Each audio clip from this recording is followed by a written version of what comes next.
திரட்டி போராட்டம் பண்ணவர். அதற்கு பிறகு இளைஞராக இருந்தப்ப அந்த பகுதியில் அவருக்கு சொந்த ஊர் கடலூர். கடலூர் பகுதியில் நிறைய போராட்டங்களை செய்தவர். அதுபோக அவர் ஏற்கனவே ஒரு கட்சியில் இருந்தார். மருத்துவர் ராமதாஸ், டாக்டர் ராமதாசன் சொல்லுவாங்க, பாட்டாளி மக்கள் கட்சி. அந்த கட்சியில 10 ஆண்டுகள் எம்எல்ஏவாக இருந்தார்.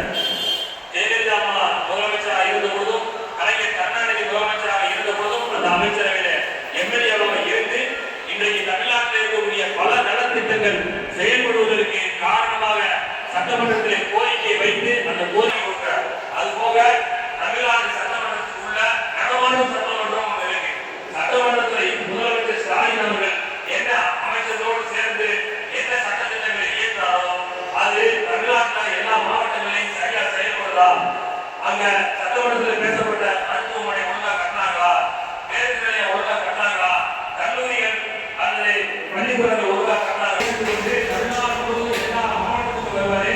தூத்துக்குடிக்கு 2-3 முறை அப்படி ஆய்வுக்கு வந்திருக்கிறாரு.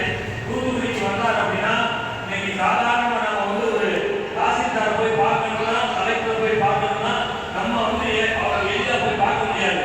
ஆனால்